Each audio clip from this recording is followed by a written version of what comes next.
just while Jack's setting up, shall we explain how things are going to work? Is that okay?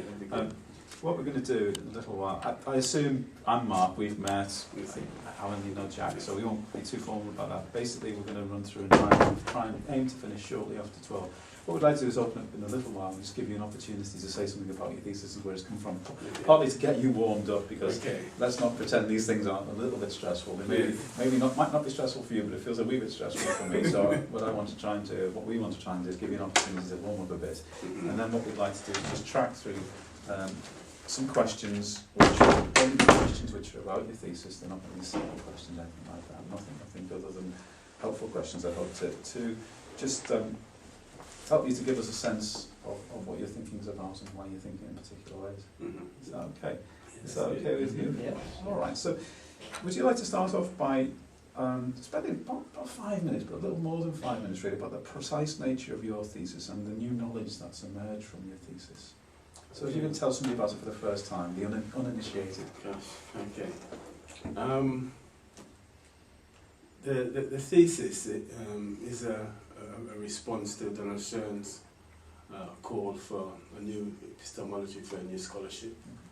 And I consider my original contribution to this new epistemology is an emergent African voice, which has at its heart I consider my value in social living pedagogy, which comprises a unique purposeful recognition, an enhanced relational mutuality, and an engaging dialogical praxis.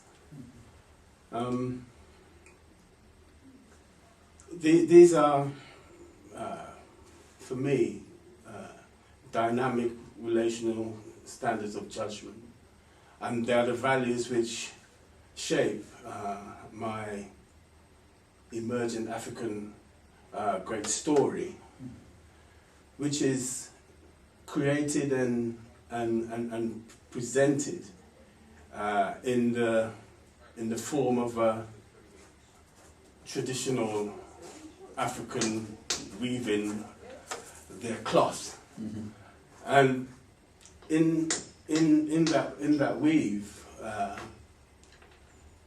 what is evidence for me is what I'm trying to do to improve how I communicate the African voice in ways which are authentic, African, and at the same time understandable to, and I use this word really guardedly, non-Africans.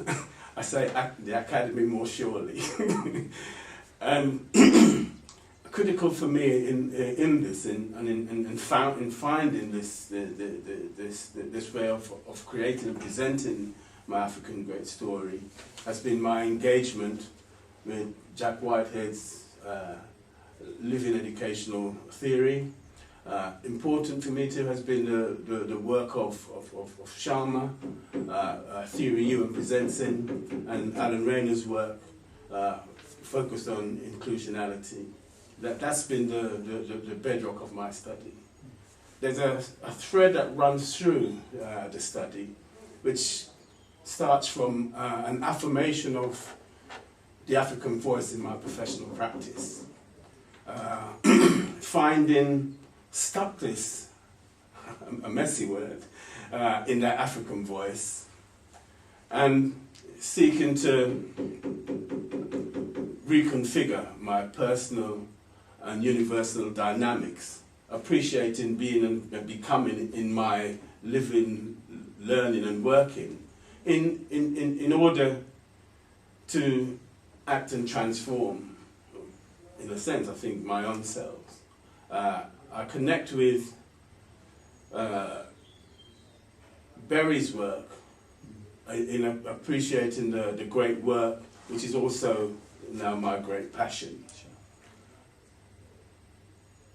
Two important things that comes out for me as a result of the study, beyond that value in social living pedagogy, is the appreciative value of the African voice, what I call a vital bicultural complementation, and the notion of a living eye, for me, that, and I say consciously in my study, consciously but also naturally, includes neighbourhood, and that gives me a positive vantage point in order to, and these are critical words for me, to audaciously imagine the world luminously. I think that's my thesis. Thank you very much.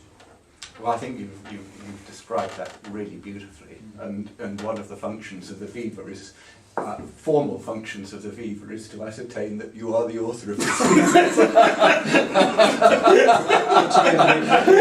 I find beyond doubt. I think we can now be quite clear that you are indeed the author of this thesis, to be able to on the spot, summarise your thesis in the way that you've just done. I mean, I think, just to put on record, I think it's a very beautiful thesis and contains a great deal of very beautiful and very moving work. And both of us actually admitted to one another there were times when both of us cried as we read your thesis. Cried in good ways. Yeah, yeah. Just in the sense of the depth to which we felt moved by your storytelling, especially. I think your storytelling of your experience in the classroom as a new boy, actually, I think many of us could relate to that very strongly indeed, and some of us have been through that very experience. With all that it implies. You've had a chance now, to review your thesis and think about it. You're hopefully relaxed in the knowledge that we actually are very impressed with your work. Yeah. Yes. Yes. So that's something that we need to be aware of before we start perhaps beginning to get into a little bit more critical depth. Okay. Because part of the value of any viva is that this is the first time that you've had someone from outside really pay attention in depth to your work, and there is learning hopefully to be gained from that. Yes. And so part of what we will be trying to do during the viva is to draw out not only what your achievements have been, but where you might be going to. Okay. And that could involve looking quite carefully at your thesis and thinking, now actually, did I get that all right? Are there any things here that I don't feel so sure about in retrospect? Or not. Or not. So I'm just wondering, how actually do you feel about your thesis now, having had a chance to it's taken a long time to prepare it, it's a product of many years of work. Okay. How do you actually feel about it? Is there anything that you sort of think, I'm not quite comfortable with that, or something like that? There's a pragmatic side of me. I think in the final weave of the thesis, I said that if I was to write it again, different stories might come into it, which might give it possibly a different steer to where I've ended up with this particular study. But what I do think is that in that pragmatism is that the work itself talks of the journey that I've undertaken, and the journey I've undertaken is it's valued in that context up to the day, in a sense I put it in. I think once I've put the study in, my thinking has continued. It hasn't stopped. So there's still work that I feel that I could do a bit more on, and when I've kind of gone back to it, I felt, well, how do I explain a bit more, and particularly in relation to Alan's work, because I think there's something about language and an experience. And that language and experience means that at one level, the words that I may have may not fully capture or fully embrace what might be being said by somebody else about inclusionality, but how I experience it are in those words. And I think the value of my study, in a sense, is not just words. It's also images, it's also visual in terms of the videotape. And sometimes even the words that I use, when I look for it on the videotape, or what I see in the video, they don't match. So there's work to do for better synchronization of what words do and what action does and what you see happening. So at one level, I feel I can go through the whole thesis again and look at particular aspects and see what it is that is actually being said in different places. But what I wouldn't want to lose, because it's the history of a journey which lays a platform for me to say a milestone has been achieved. This is a place that I move for new engagement, and it's about embracing and honouring that journey which I've travelled, which has involved not just myself but others, and saying that I feel like this piece of work stands up to what I've experienced and is shared in a way, I think, authentically from the place where I'm at. And I can't do any more than that in the context of the study.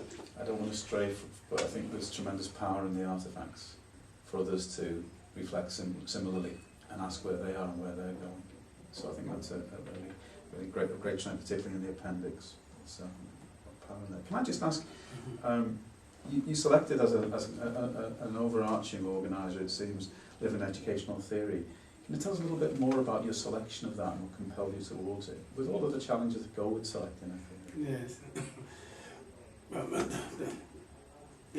The biggest challenge for me was to come back in the academy.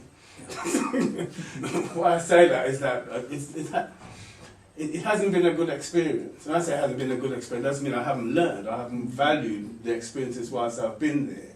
But I've always found that the knowledge or the things that I've learned in the academy has not been, I haven't been able to align it with what I'm doing in my work, in my practice. It's just like either too late or possibly what's been talked about in the academy hasn't happened yet. But somehow it doesn't link up. And what living theory offered me was an educational process which included me, which included who I am and my work and what my experiences are about.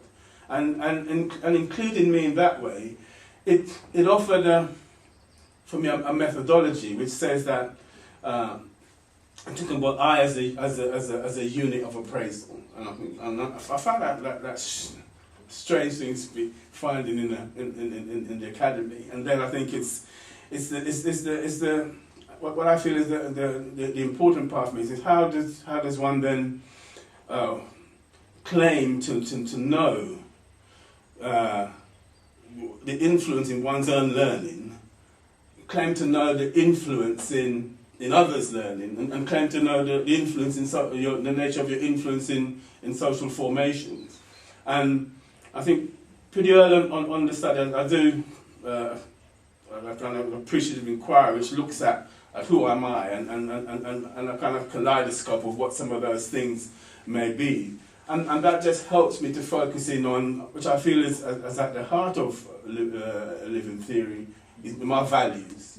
And how is my values in my work? And I think my study is about the inquiry about how my values have importance for me and how those values can be evidenced in the work that I'm doing. So living theory has been valuable for me in that process.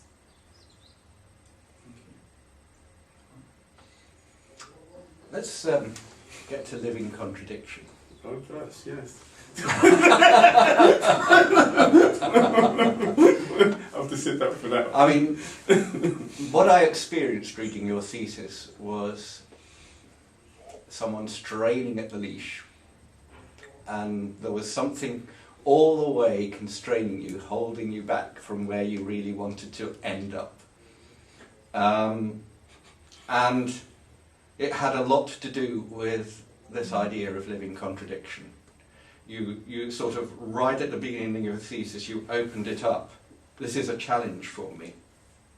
And then you expanded upon that challenge right in the conclusion to your thesis as to what the nature of that challenge was. But there's an enormous irony in the end of your thesis, as you get all the way up to the point where you're about to say on page 383, yeah? If you look at page 383, you get all the way up to page 383, you know, where you're actually about to say something along the lines of, there is no need for any contradiction. Yeah? And what you end up saying, I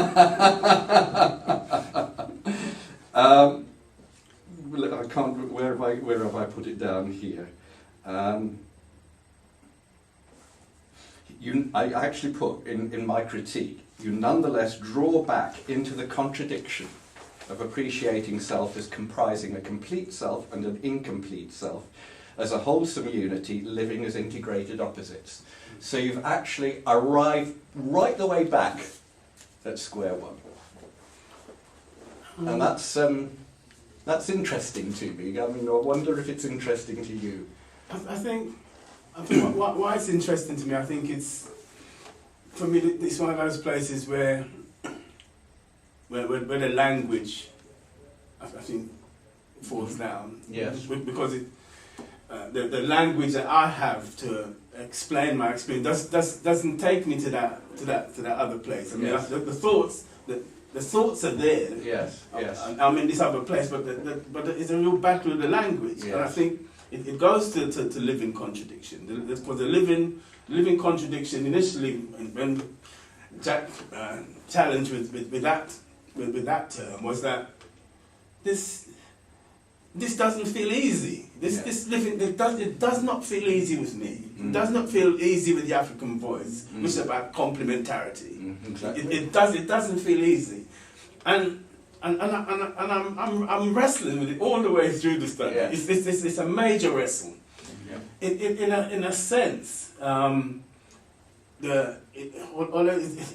a model, looking at the tree of life, which also talks about complementarity, I think it gives me a way out, and it gives me a way to go again and have that battle with living contradictions. And I think I get that. I think I get there by using the words complete and incomplete, because It's a contradiction. I know, but I'm understanding it is that those two things there are there in the same moment. Yeah. Complete and incomplete is there in the same moment. But where is there is actually, and I don't know how far to take this with you, but it is actually, for me, the major place where your work can move on is to get past that contradiction. Yeah. And actually, it's very simple. Is in my view, if you understand that contradictions arise from the imposition of absolute definitions, the imposition of an absolute boundary limit, then all you have to say is the boundary isn't absolute. The boundary is fluid. Yeah. The boundary includes space and is included in space. Yeah. All of a sudden, all that need for one or the other, and all the problems that there are in mathematics and all the rest of it, all those problems that are essentially paradoxes of predefinition, evaporate. Yeah. And you're there on page 383, and then you pull back from it. And actually, I'd relate it to something, a major contradiction which I noticed, which is very interesting in the Pautnotero itself. Was there anything in the Pautnotero that seems strange to you? it really, you know, for me, when I read your account of the pulp material, which I didn't know anything about actually, something hit me absolutely slam bang in the face. Yeah. And I thought, my goodness gracious. You know, there were several things that really hit me. And I suppose I will give you a clue. It's what's at the top of the tree. Yes. I think it's the zero. The zero. The zero outside of the model. But there it is. Yeah, That's it, isn't it? But let me take not run away from the living contradiction, because the issue that I had is that when I put complete and incomplete, then I use wholesome. It's a real, for me, it's a real search for what's the right set of words that will convey what it is I'm wanting to convey, and somehow it's escaping me, and then it goes to integrated opposites, which again doesn't say it, but because integrated opposites is the yin yang and all the rest of it. And then I'm trying to say, well, and I think sometimes I put in brackets complementary, and to put out lots of other things. So it's not just those things, but I'm taking that point that you're making. But actually, if you get rid of the W in wholeness, yes, you're there. It's essentially it's about so much of our language constrains us to go for complete definition. And actually, if I mean, Henri Poincaré recognised actually a famous mathematician who had a rather better theory of relativity than Einstein. Recognised that if actually reality was fluid, then our attempts to define it would make nonsense.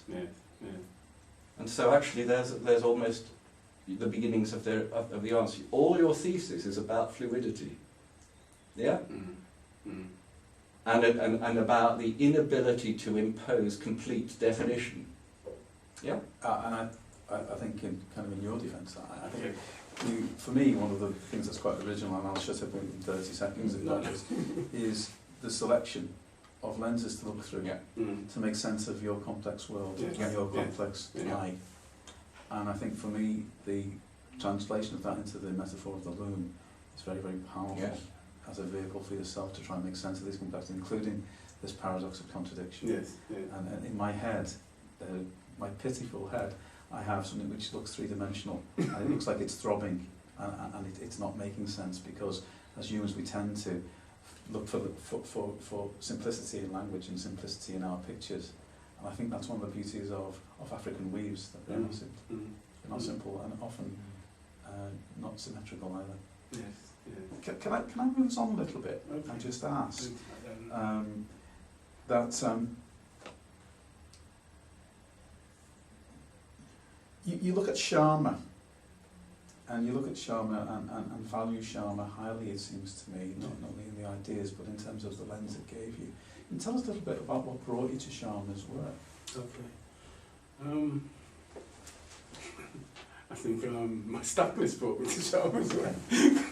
and he's speaking about stuckness generally in Western society, or the chaos that exists, and why we're going through such troubled times. So there was an initial connection in relation to that. But I think important for me is the idea of that there's two types of learning. Now that seemed to ring a bell for me. In terms that there's that learning which you call on past experience to enable to make sense of what's going on in the present, which to a large extent is what was a kind of guide for me, and in my African centeredness, it meant that there's always an emphasis to call on the past. All the answers are in the past. The gems are in the past that we need to use in the present in order to build the kind of successful lives we need to have. And I think what Sharma offered me was to say, well, that kind of thinking won't take you forward, given what's is existing at that time. And what's useful for me is the term that he talks about presenting, which is about the future wanting to emerge. Mm-hmm. And I think that's the kind of inspiration. I'm in that moment of the future I want to see emerge, and it's a groping, it's a stretching, a reaching out that makes its biggest impact in me. So, and I think it's then the appreciation of what I call being and becoming in my learning, in my living and working. In the sense that there's something that exists and there's something that can change and something that can transform, and those two things interplaying in a dynamic way with each other. And do you see an articulation between that and the bird? Yes, yeah. The bird taking things from the past, Yes. and want to use it in the present. So that's the past focus, and also the warrior. The warrior is the protective of what exists. Mm-hmm. But in a sense, they were like either closed image or too past focus, Yes. and something new is needed to be introduced in order to be looking forward. And I suppose to open me up, because in essence, I as part of the journey of the story, I have to suspend the African voice as I've appreciated it, for many years, in order to get to a different place. So the process of the study is a really reinvention, if I can use that word, of self in how I am and my way in the world. Not yet completed, but the journey has begun. It makes me makes me think about Papa and the idea of somebody who doesn't want to strap engines onto stagecoaches and wants to reinvent, vision a new world. Yeah. Okay. Can we perhaps go back to this question of being and becoming, because it's very, very focal. What is it? Can you actually put a name to what exists and what is change? So what is the source of existence and what is the source of change? Can you actually? Well, at the time that had the full import for me in terms of my study was that my existence, although I think language would be about building community, about inclusionality, it's focused on the African community, on the black community. And because of that, I mean, it's not that there's no success, but somehow my own thinking tells me that for real change to come about, then it needs more than the situation that it needs more than what exists. And in focusing on what exists, what I find in terms of my own development is a lack of receptivity, in my strong self. The levels of responsiveness that I have in terms of behaviour in that that environment is compromised, and in my reflexivity is limited because of the circumstance within which I'm in. So in essence, unless those things change and unless those things are transformed, then the real scope for success, doesn't appear. Yeah, but you've actually hit on what I think again is something really key about your thesis. You used a word; it just came out automatically, and the word was receptivity. Yeah. And a lot of your thesis is about dynamic relationality. Yeah. Now, for me, the dynamic relationality is the becoming. Yes. Yes. The receptivity is the being. Yeah.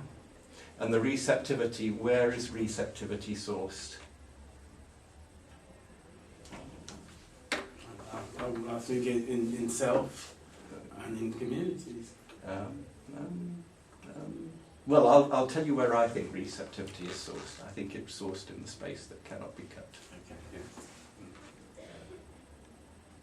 Okay. and that deep appreciation that in the heart of the self is the space that cannot be cut.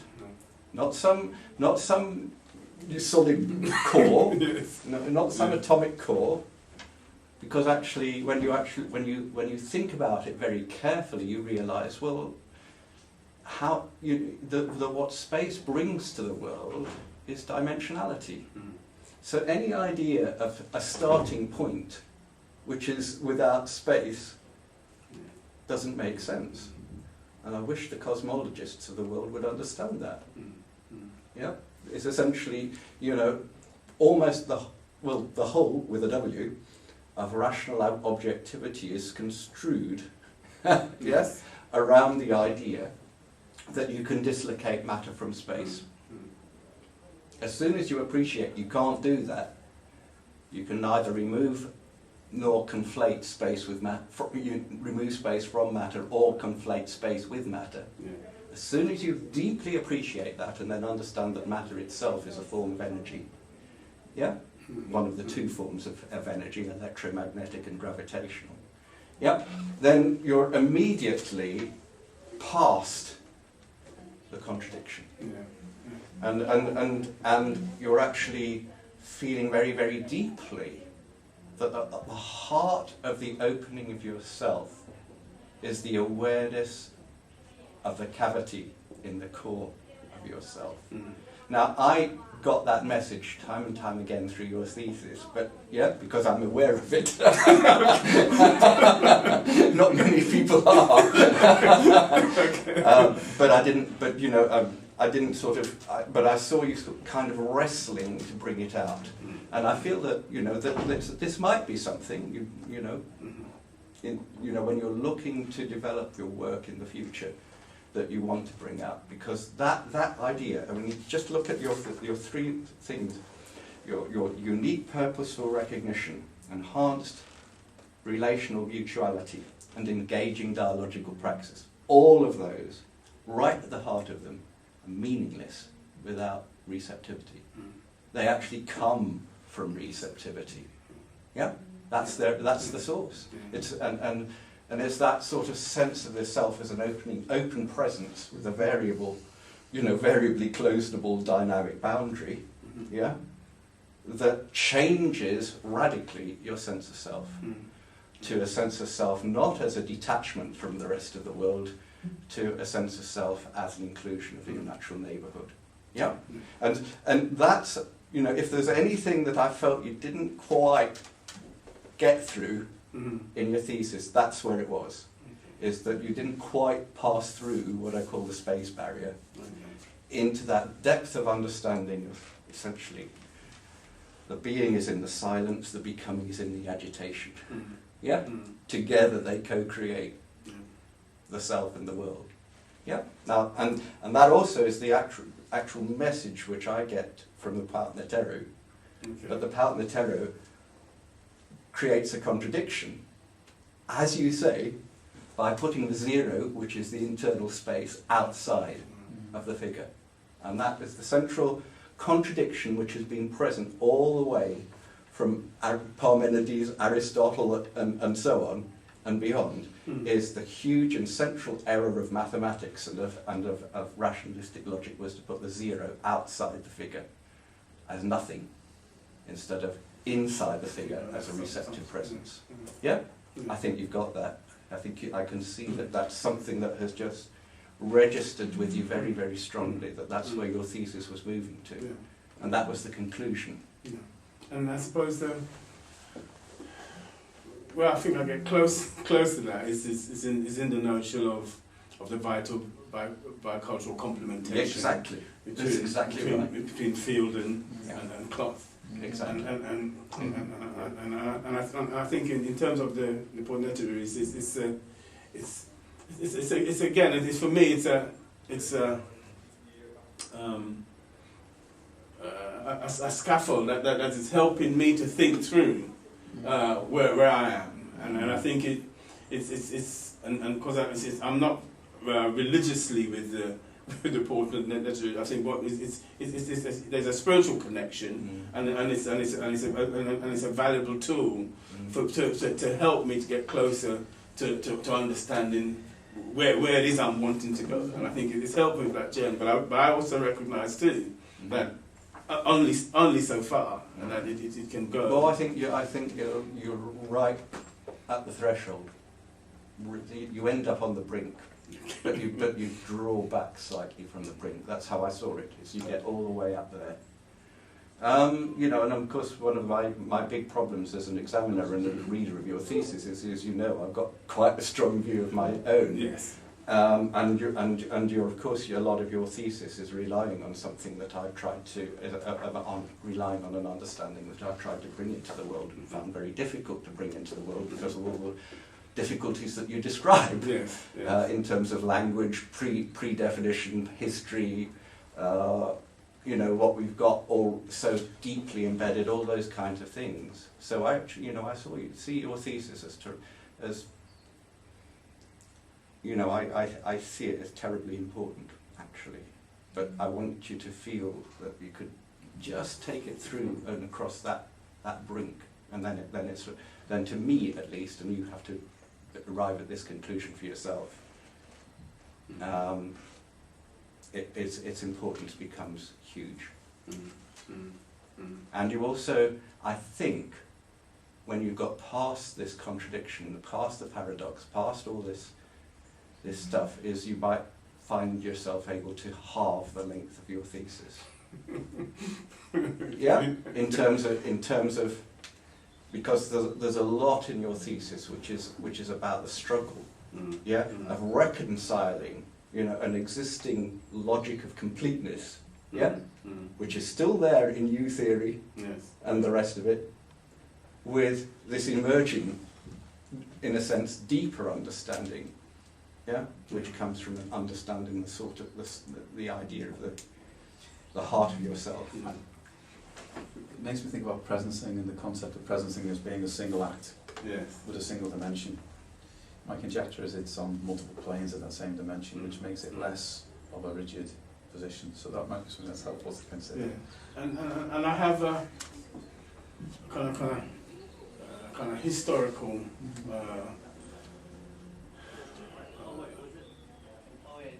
kind of focusing on this word complete and incomplete.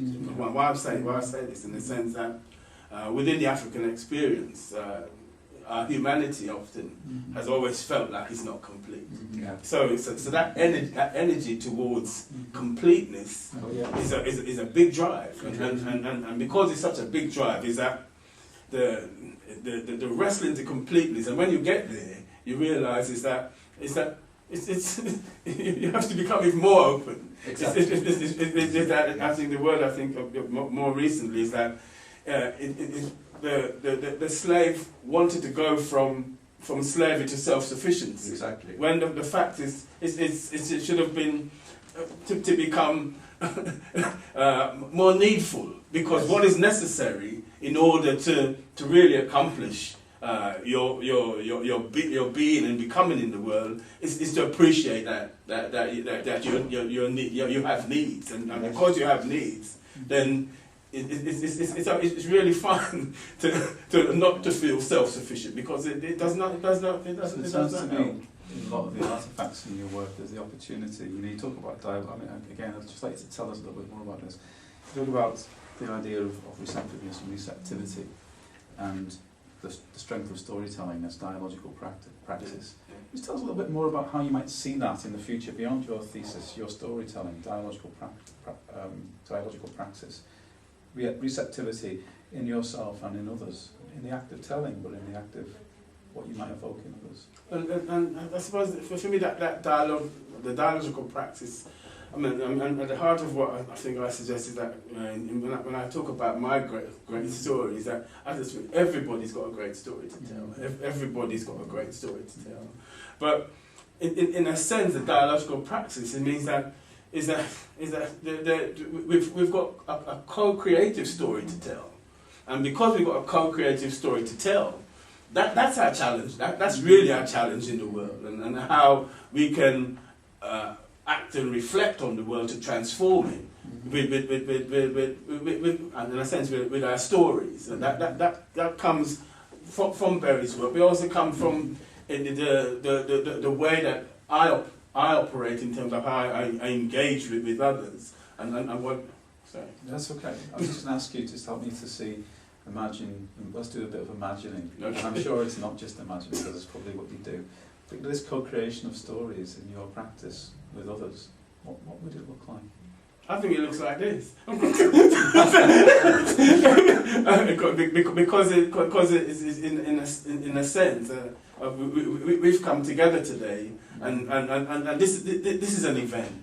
This is a celebration, and because we I think we put in our minds to it in a way that's drawing on whatever it is that we've uniquely brought to the table in order to I get that sense to move to a different place, or it's helping me to move to a different place. And in our engagement, we are journeying, and I feel in appreciation of a better humanity. I just get the sense that that's what's here, and that for me is the dialogical praxis. So it's not just we come and we tell a story like in the story. I think is that we naturally tell stories. When we share what it is our experiences are about, and the storytelling for me is both to give account but also to inquire, and I think that's important for me. To give account and to inquire. The basis for doing this within your thesis, I think, one of the things perhaps it's really helpful to consider is how will you further use some of these artifacts to do just that? Because I think that's where there's a lot of strength. I mean, I found reading the appendices, the relationship between the appendices and your thesis was really quite. It was great. It was really good for me. It was very uplifting.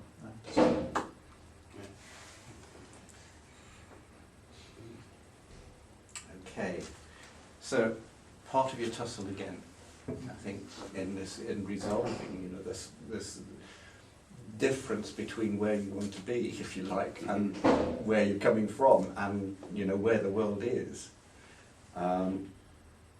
Your reference to the "I'm okay, you're okay" issue, and I mean, what I also detected is, you may know, I have a real hang-up about positivity. Yes.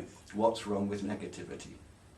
Okay, well, I could, there's some, is there something wrong with me if I'm not okay? Yes. So, I mean, just perhaps you might sort of think about, how do you feel about this model of "I'm okay, you're okay," which ostensibly is a model of independence and self-sufficiency, in relation to, these questions of positivity and negativity. I mean. No, I'm hearing what you're saying, but the place I started from in relation to this was that notion that I'd arrived as a result of life experience that I'm okay but you're not okay. Yeah.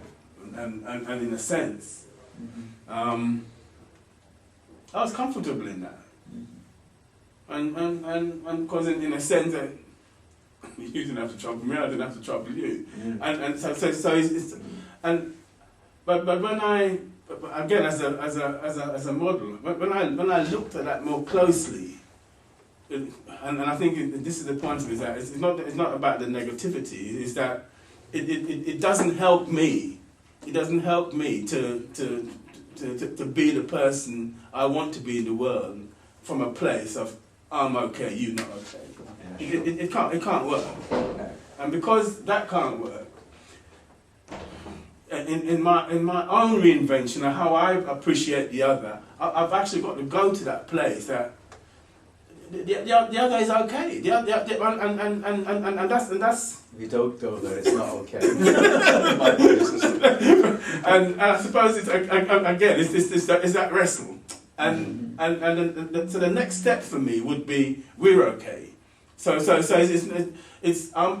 and that feels more communal for me. But again, I said, for me, it's not the end of the journey. It's not the end of the journey. It's a journey I've had to travel, because I did this inquiry, and I'm saying for the past 40 years, the position that you've held as an educationalist is, I'm okay, you're not okay.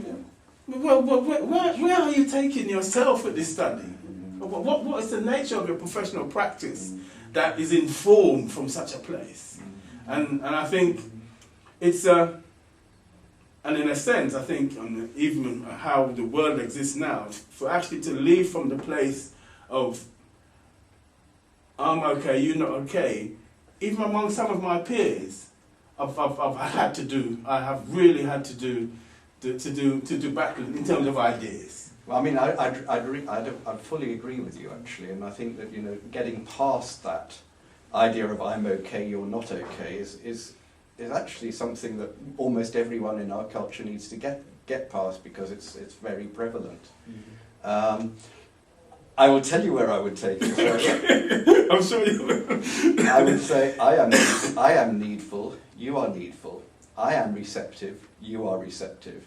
And I equate negativity not with, because essentially positivistic culture negates negativity.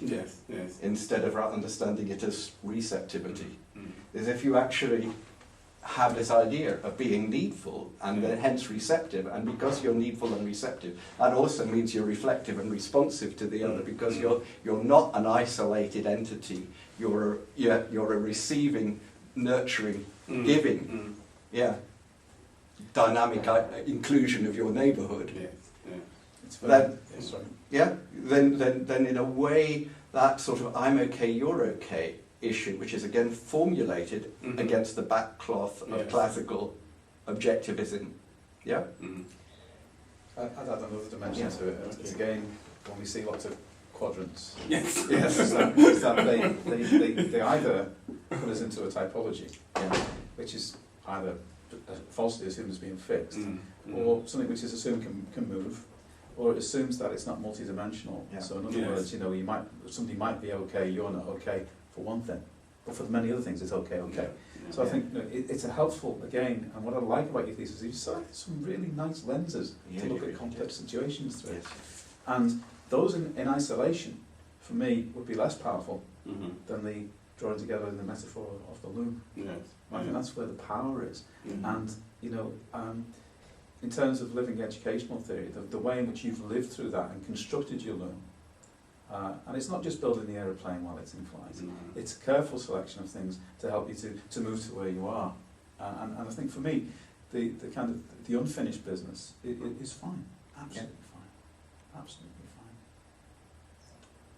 fine. And I do. Unfinished business is almost a statement of how it is. I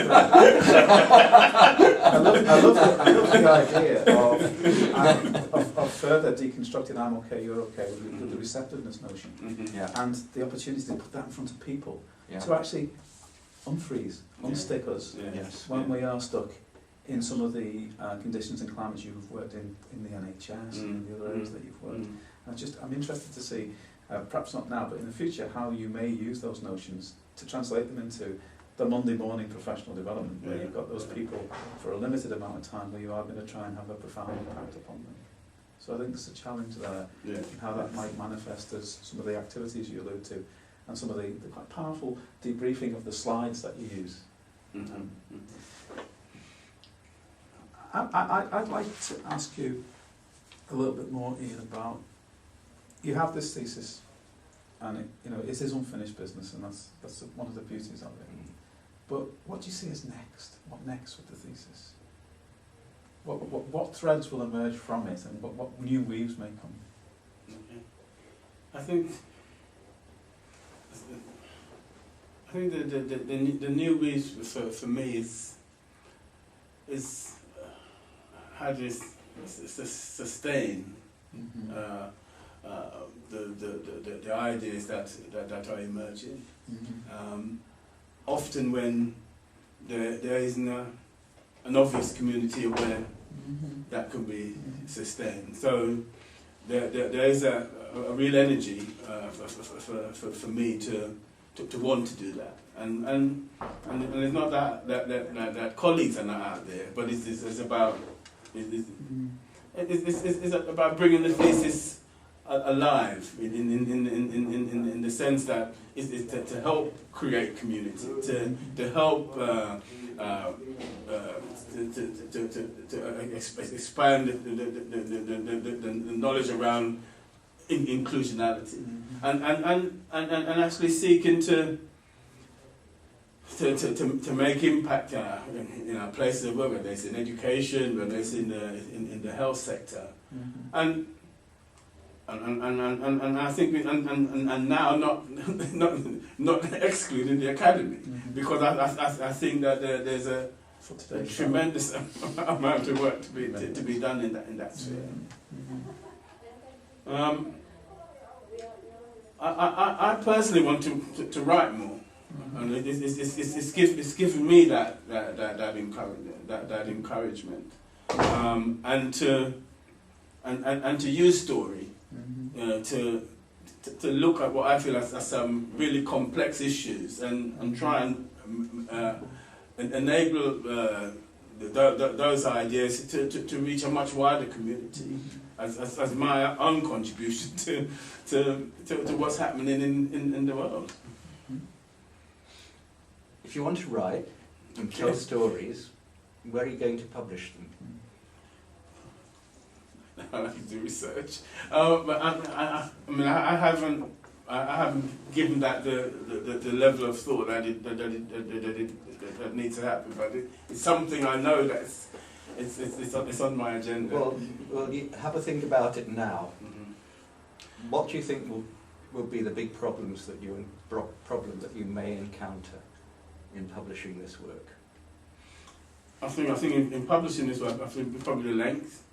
Oh well, yeah, the actual work here, yes. I'd agree with that.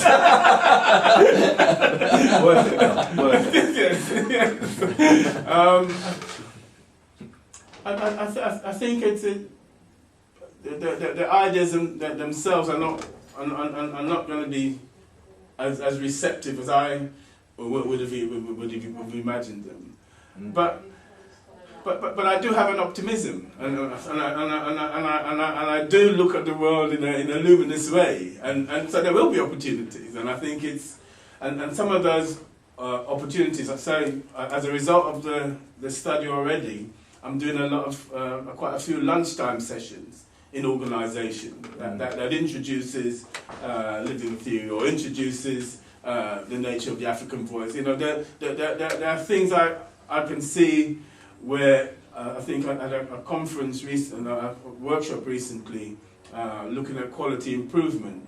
I think in the start I talk about the 6 stories to tell, which just focuses on how people can do things differently when looking at quality improvement. Always looking at not saying that the hard stuff is not important, but looking at the how we improve in much softer ways, and gives a different kind of relationship in organisation. So I can imagine lots of places where I can journey forward with But I notice you're avoiding somewhere.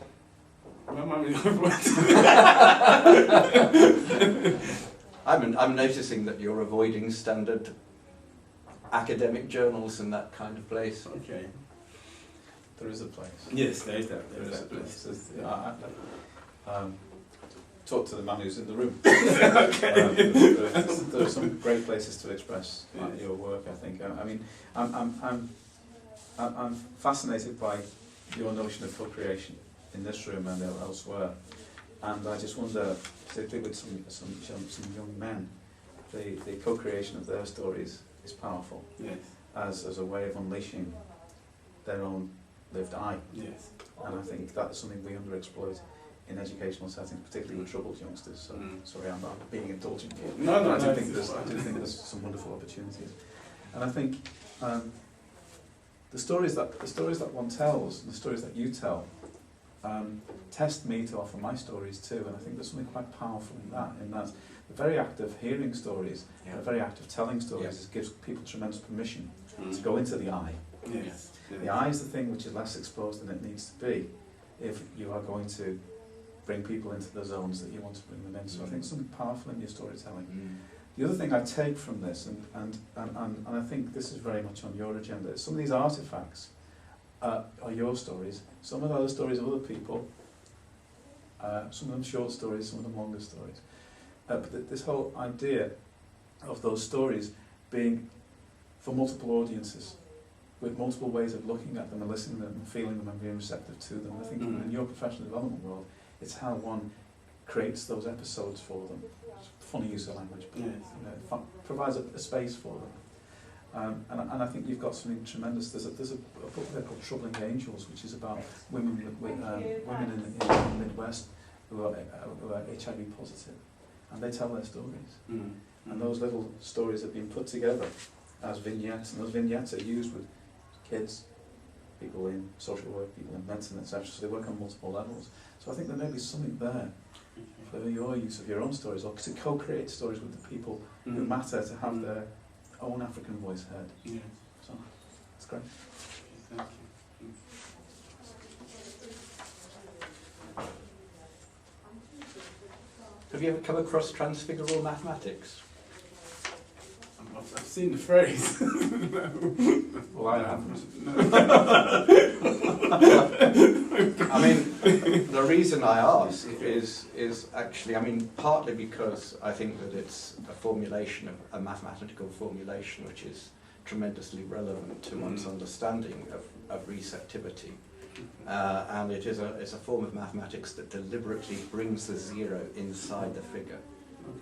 Okay? And through that process engenders a flow, so that every number, instead of being seen as an integer as a whole with a W, is seen as a locality, a dynamic locality, receptive and responsive to its neighbourhood. So essentially, the huge insight that I feel, is right there, is putting the zero, bringing the zero to the inside of the figure, and in continuity with infinity everywhere. Because quite a lot of the difficulties that there are around all go back to the inability of the ancient Greeks to deal with the notion of infinity. And in fact, that problem continues today, is that I haven't yet met a conventional mathematician who can handle infinity, or zero for that matter. They just can't, because they've already by definition split. Or in educational research you can measure the immeasurable perhaps. I mean, this is very important because it is about these issues to do with intangibility. And accountants can't handle intangibles, and yet, and so we've got a world run by accountants who can't handle intangibility, which is 100% of every, But the other reason about that is actually what I was struck by is some of the early figures in your thesis showing. I can't find them now. Well, actually, I can, because page 31. Yeah. Those pages there, The Wonder Designs. I've seen those figures in transfigural mathematics. And the person who invented transfigural mathematics is Nigerian. Okay, and he tried, and essentially he tried to bring, and he still tries, and I have my problems with him. I think there's something wrong with his work, actually. But at the heart of it is genius, in my view, and at the heart of it is the African voice. And that's why I think it's terrifically interesting for you, is that there is a form of mathematics around, which is a mathematics of the African voice, and it's actually what Africa potentially can contribute to the world. I have. As the itinerant pedagogue in a group of mathematicians in Melbourne, Australia in the summer, I was introduced to the notion of ethno-mathematics. Strange term, but a lot of it was on cloths and weaves. So it was the ICTMA conference that, I hope there are some proceedings, ICTMA conference in Melbourne, Australia. If necessary, I can try and get the details, but there was some great stuff on really kind of celebrating the intricacy of some of the mathematics behind weaving. Yeah, so you So again, I think you might find it very interesting to familiarise yourself and to understand that that actually there's something very original about the African voice here. It's telling us to reinvent mathematics. because it recognises there's something wrong with the foundations of mathematics as currently construed. And if you could work that out, then you wouldn't have to build a Large Hadron Collider, because you'd work it out on the back of an envelope. Where the source of mass is. But no, we won't go into that. That's getting far too deep in the middle of a PhD. But interesting. I do have a problem with the word connected and connectedness. Again, that's coming out from that definitive logic, which essentially is seeing as soon as you speak about connectedness, you're thinking about tangible presence. Yeah. Yes. And that's and this is essentially, and again, this links with the question of your use with the question of field. I far prefer the word pool to field, because field theory itself, classical modern field theory is a theory of structured space, in which space is given a structure,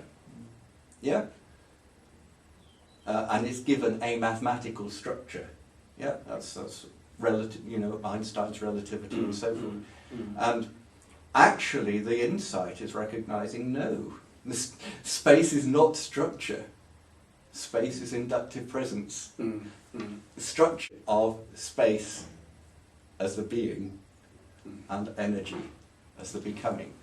And so so there's a very interesting little piece there in terms of understanding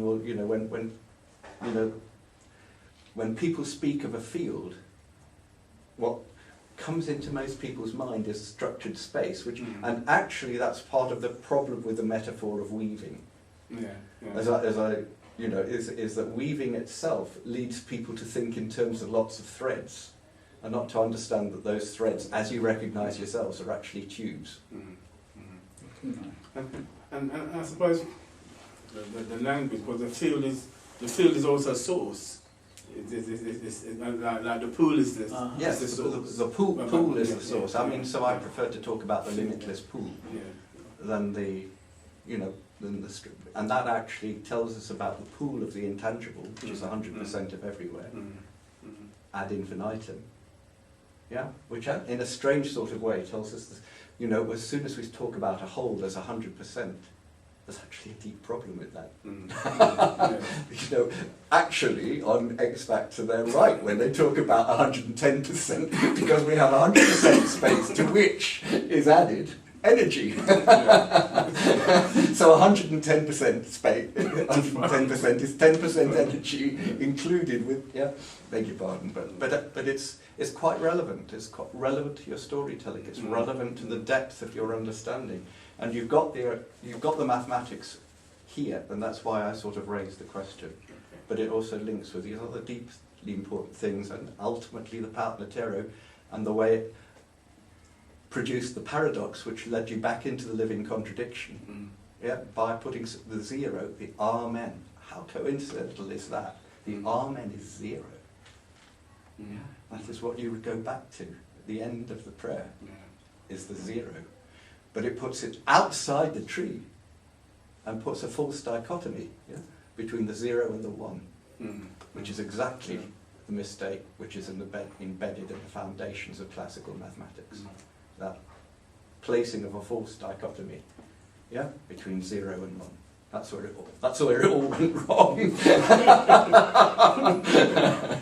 Yes, these are very deep things, but they're in your story. I mean, it's all here. Actually all there. Interestingly, if you have this time again, which I know has been challenging, with beautiful moments and difficult moments. If you were able to look now, are there any other bits of the loom that you might put in there? I think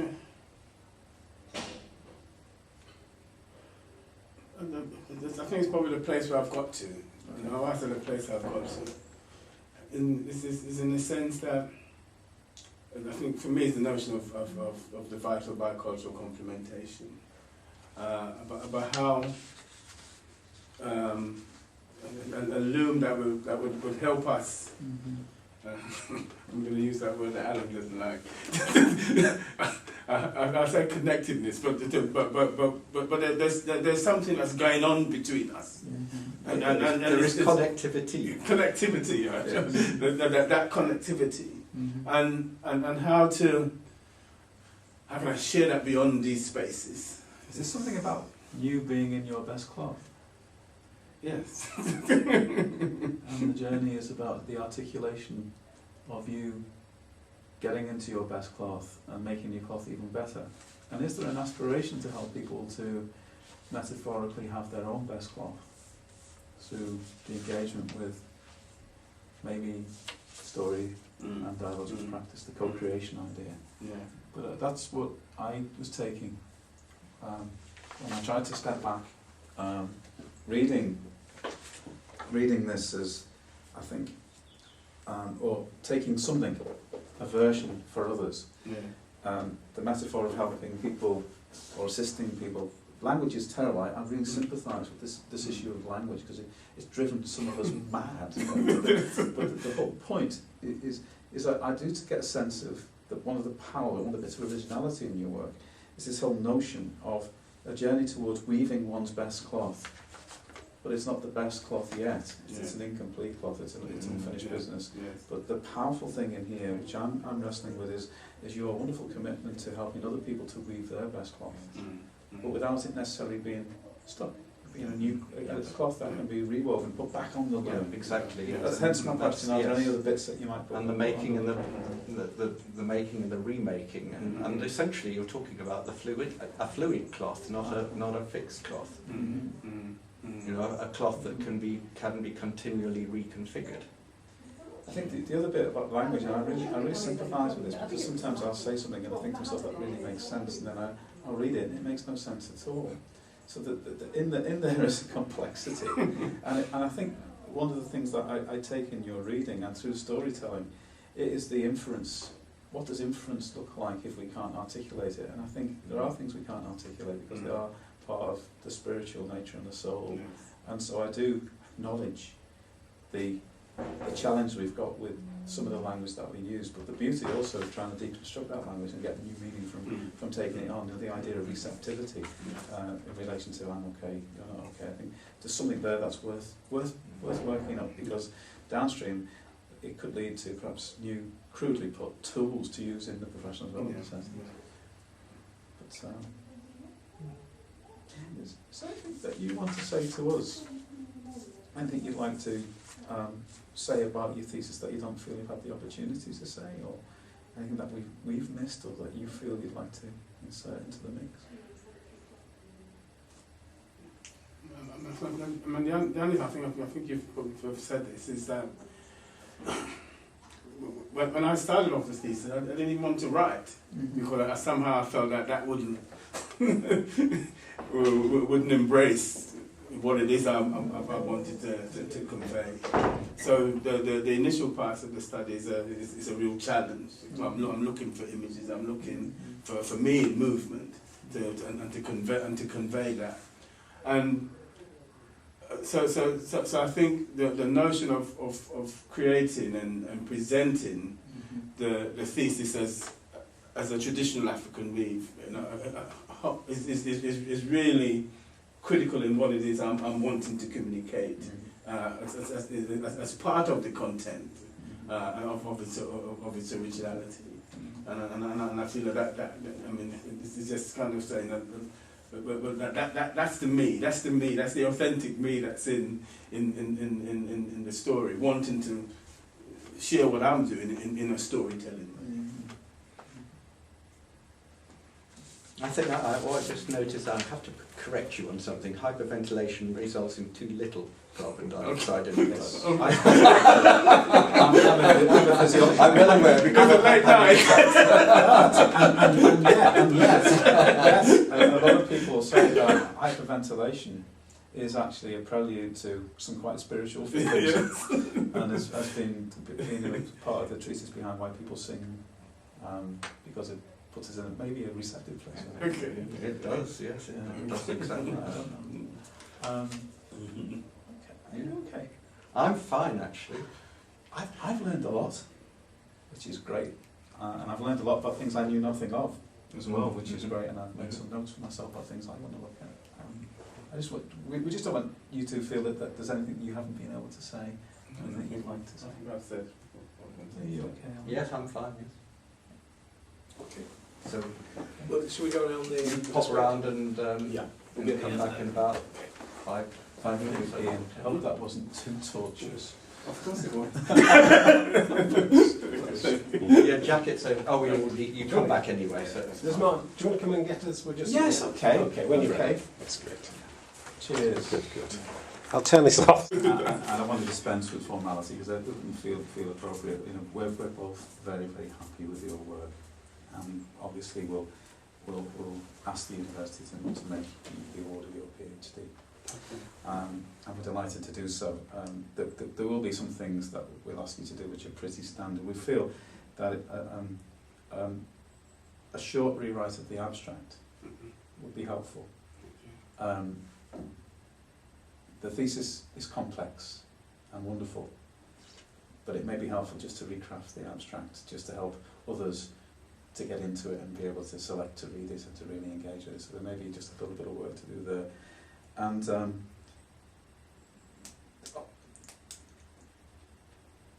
Alan reminded us that during the Viva, in the spirit of some of the things you offered us about the learning within the Viva, that there are next steps, and it may be helpful if you'd be willing to write maybe no more than 2 pages of a postscript that just says, and next, having had the Viva, this is what I've been thinking about, and these are some next steps. Now we'd want that to be informed by and helped by the report that we'll put together, which will capture some of Alan's observations around this contradiction and around this notion of receptivity and how it may fit to a greater or lesser extent with the I'm okay, you're okay type of model. None of which we feel for you will be a tremendous challenge. And then there'll be some expectations of some final bits of polishing up and looking for typos and things like that, so, which we don't want to become overburdensome. Obviously we'll do that on the advice of the university, but kind of all positive, that's kind of the formal bit. But I don't know whether we're allowed here in Bath to say congratulations. yes, we are. We're allowed to say congratulations. I do hope so. If I'm not allowed, I don't care because I can say anything. Once a rebel, but once a rebel. So congratulations. Congratulations. Well done. Thank you. Yeah.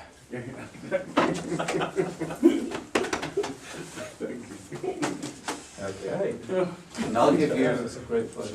the questions that I might have asked you. Okay. So basically, when one goes through a thesis, you make notes and questions as you go along, and you might find it useful just to look at those questions as as you reflect upon. And it's really, just trying to give you the opportunity to add a little bit at the end of the thesis, which will actually be useful to anyone who actually reads the thesis as well. It's just sort of, okay, well this is, in the nature of unfinished business, but there was more that came through in the paper that I'd like to add as an afterthought. That's Yeah. fine. And it really doesn't need to be very much Yes. at all. So don't go